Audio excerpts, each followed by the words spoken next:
আমি আমার সাধনার চলাকালীন সময়ে বাজারের মধ্যে থাকতাম, একটা বট গাছের গোড়ায় বসতাম। যখন ওখানে গ্যাঞ্জাম শুরু হলো, বিরক্ত লাগতো মানুষের মাঝে থাকাটা, তখন আমি আমার এই চাচা আলতাফ বিশ্বাস, এইখানে কলা বাগান ছিল, উনি এই কলা বাগানের মধ্যে একা একা থাকতেন। আমি বললাম, চাচা আমি আপনার সঙ্গী হতে চাই। বলে থাকো। আমার খুব ভালোবাসতেন উনি। আমার বাবুল বিশ্বাস বলেছেন, এবং আমার এলাকাবাসী সবাই জানেন যে ওনার একটা বড় কেরামতি ছিল, যে এই সবসময় জিকির করতেন। উনি বলতেন এখানে স্তনের নিচে উঁচু নিচু হতো,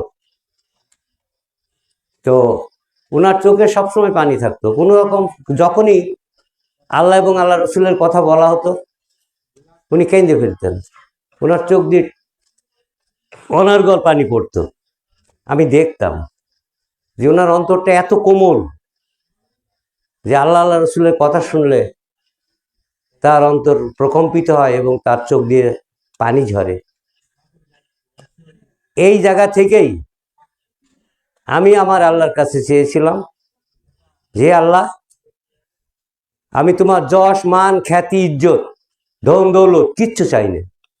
আমি চাই একটা পাওয়ার, এমন একটা পাওয়ার আমাকে দান করা হোক যে পাওয়ারের সাহায্যে আমি কোরআনের এই সত্যকে সারা বিশ্বের মানুষের কাছে উচ্চস্বরে চিৎকার করে শোনাতে পারি।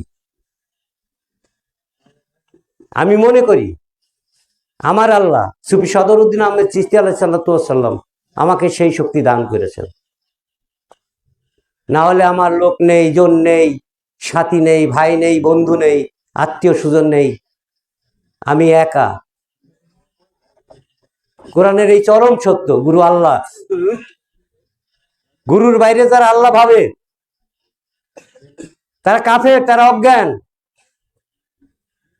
কোরআনের সূরা নেসা বলা হয়েছে আল্লাহ এবং তার রসুলের মধ্যে যারা পার্থক্য করে দুই ভাবে তারা কাফের।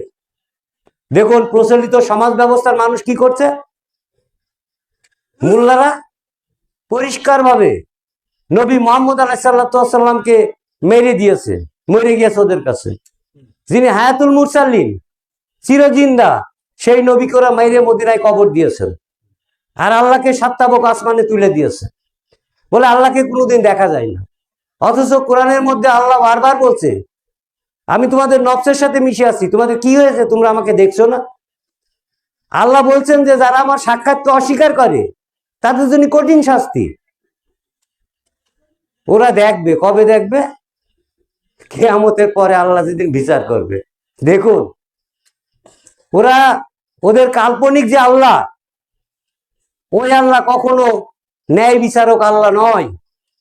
কারণ আমার আল্লাহ কোরআনের মধ্যে প্রতি পাতায় পাতায় বলছে আমি নগদ দিই, আমি আমার বান্দাকে নগদ দান করি। আর সেই কবে হাবিল কাবিল মারা গিয়েছে, একে অন্যে অপরাধ করে এক ভাই আরেক ভাইকে হত্যা করেছে, সে হত্যার কিন্তু আজও বিচার হয়নি। কারণ ওনাদের সে কল্পিত কিয়ামতও হয়নি, কবে হবে তারও ঠিক নেই।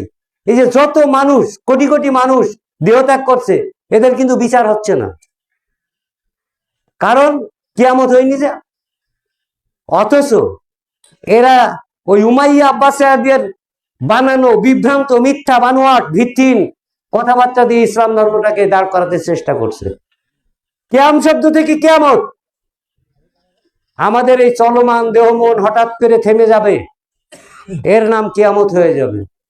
কিয়ামত মানে মৃত্যু, সায়াত মানেও মৃত্যু। সায়াত হচ্ছে ধ্বংসাত্মক মৃত্যু, অপ্রস্তুত মৃত্যু। আর কিয়ামত হচ্ছে স্বাভাবিক মৃত্যু, পরিণত বয়সে মৃত্যু। আমরা আমাদের গুরুর কাছে যেটা জেনেছি যে গুরুর বাইরে আল্লাহ ভজা যাবে না। বাবা লালনু বলেছে গুরুকে মনুষ্য জ্ঞান যার অধপথে গতি হয় তার।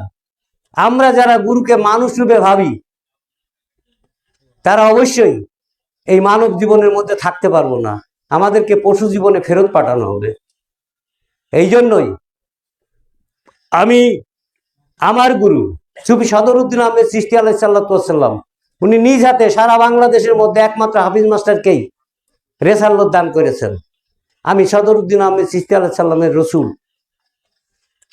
যা আমি আপনাদের সামনে রেসালতের বাণী প্রচার করছি। সূরা ইয়াসিনের মধ্যে সম্ভবত আছে, মুসা আলাইহিস সালামের আমলে আন্তাকিয়া নামক একটা শহরে দুইজন রসুলকে পাঠালেন, হাফিজ মাস্টার আর হাসিবুল মাস্টারের মতন এরকম দুইজনকে পাঠালেন। অনেক বয়ান করা হলো, কিন্তু কেউ কোনো গুরুত্ব দিল না, শুনলো না। ওনারা মনোকষ্ট নিয়ে চলে যেতে চাচ্ছে।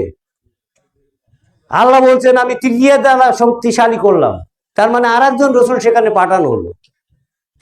উনি এসে বলছেন যে আমার কম, তোমরা শোনো, এরা সত্যি আল্লাহ রসুল, এরা এই জন্য আল্লাহ রসুল যারা কথা বলার বিনিময়ে কিছু নেয় না, এবং এদের কথা শুনলে তোমরা ঋণগ্রস্ত হবে না, এদের কথা মানলে তোমরা ঋণগ্রস্ত হবে না। ও মোল্লারা, 3 পাতা মিলাদ পড়ে 50 টাকা, 200 টাকা, 500 টাকা, 1000 টাকা, লাখ টাকা কোন কোরআনের বিধানে নাও? কোন সে কোরআন যেখানে রিসালতের প্রমাণ হচ্ছে এরা সত্যি আল্লাহ রসুল, যারা কথা বলার বিনিময়ে কিছু নেয় না, এবং যাদের কথা মানলে তোমরা ঋণগ্রস্ত হবে না? আছে তোমাদের মধ্যে এই বৈশিষ্ট্য? দেখুন আমাদের সমাজ ব্যবস্থার কি বলবো, জ্ঞানীগণের ইমাম হন, অতি জ্ঞানী, উচ্চ পর্যায়ের জ্ঞানীগণ, জ্ঞানীগণের ইমাম, জ্ঞানীগণের নেতা। আর মূর্খদের ইমাম কারা? আবু জেহেল মূর্খদের ইমাম। আবু জেহেল শব্দের অর্থ কি? আবু মানে পিতা, আর জেহেল মানে মূর্খ। এই মূর্খদের যে নেতা হয় সে হয় অতি মূর্খ। তা কি দেখেন, এই গ্রামগঞ্জে যেসব মসজিদে যেসব ইমাম রয়েছে, ভাড়াইতে ইমাম, বেতনভোগ কর্মচারী। ইমাম কোনো বেতনভোগ কর্মচারী হতে পারে না। কোরআনে ইমাম 2 প্রকার, ইমামু মুত্তাকিন এবং ইমামু মুবিন। প্রকাশিত ইমাম, বিঘোষিত ইমাম। যেমন ভাবে ইরানের ইমাম আয়াতুল্লাহ খোমেনি, আমাদের বাইতুল মুকাররমের ইমাম সাহেব আছেন, এরকম ঘোষিত ইমাম হবেন। আর এই মুত্তাকিদের মধ্যে ইমাম হবেন কে? মুত্তাকি, বিনা বাক্য যিনি গুরু আদেশ পালন করেন, বিনা বাক্য ব্যয়ে যিনি আল্লাহ আল্লাহ রসুলের আদেশ পালন করেন, ইনি মুত্তাকি। অথচ 3 পাতা পড়া মোল্লাদের দিয়ে ইমামতি করানো হচ্ছে। কি হচ্ছে তাতে? সমাজের ভিতরে কোনো অনাচার বন্ধ হচ্ছে, সুদ বন্ধ হচ্ছে, ঘুষ বন্ধ হচ্ছে, কোনো কিছুই বন্ধ হচ্ছে না। তাহলে এটা কোন ধর্ম? যে ধর্ম পালন করলে পূর্ব স্বভাব বর্জন হয়, নতুন স্বভাব অর্জন হয়, সেটাই সত্যিকার অর্থে নবী রসুলের ধর্ম। আমাদের নামাজ পড়তে পড়তে আমরা কপালে কালো দাগ ফেলে দিচ্ছি, অথচ আমাদের স্বভাবের মধ্যে যে মন্দগুলো আছে সেগুলোকে আমরা তাড়াতে পারছি না। এটা মুনাফিক, এটা হয় মুনাফিকি, আল্লাহর সাথে চালাকি করা হয়। আল্লাহ অন্তর্যামী। যখন নামাজে যাওয়া হয় তখন মাথার মধ্যে অসংখ্য বিষয় থাকে, ওই অসংখ্য বিষয়গুলো ওই যায় নামাজে দাঁড়িয়েও থাকে, সেজদা দেওয়ার সময়ও থাকে। অতএব বিষয়ের পরে সেজদা দিয়ে কখনো তৌহিদের স্বাদ পাওয়া যায় না। আজকে মানুষ জাহান্নামের মধ্যে হাবুডুবু খাচ্ছে, জাহান্নামের আগুনকে কাল্পনিক আগুন হিসাবে দেখানো হয়েছে। অথচ কোরআন বলছে জাহান্নামের আগুন তোমাদের পোশাক পরিচ্ছদ পোড়াবে না, এমনকি শরীরে একটা লোম স্পর্শ করবে না, কিন্তু তোমাদের অন্তরকে জ্বালিয়ে দেবে। জ্বালাই জ্বালাই জর্জরিত মানুষের অন্তর। প্রতিটা মানুষ আমরা জাহান্নামের মধ্যে আছি।